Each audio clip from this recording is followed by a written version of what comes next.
বলে দিনের পর দিন নেতার পরিচয় দিয়া বুক ফুলায় না বাইসা বাবার পরিচয় দিয়া মাথা উঁচু করে সমাজে একদিন বাসো।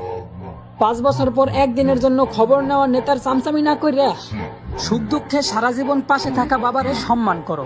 ধন্যবাদ।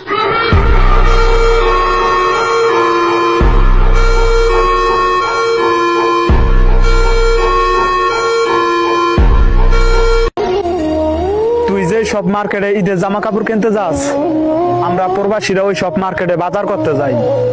তোর বাপেরা যে সব গাড়ি নিয়ে বিয়া করতে যায়, আমরা প্রবাসীরা ওই সব গাড়ি নিয়ে বাজার করতে যাই।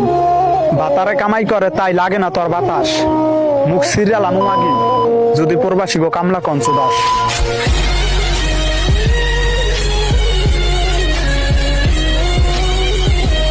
দেশের জন্য 9 মাস যুদ্ধ করে আজও দেশ থেকে মুক্তিযোদ্ধা ভাতা পায় তাদের পরিবারেরা।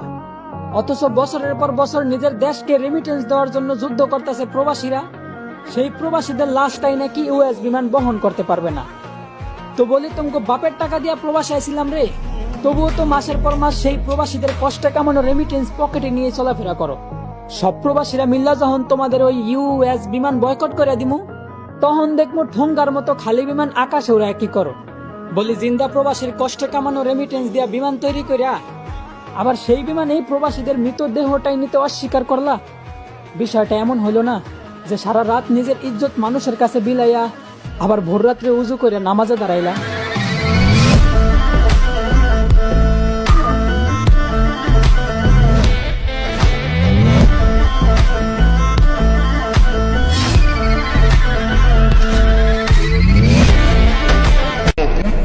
প্রবাসীগো নামে যারা বদনাম করতেছে অগো বদনাম করতে দাও, কারণ প্রবাসীগো নামে বদনাম তারাই করে যাদের কন্ডম দুর্ঘটনায় জন্ম হয়েছে।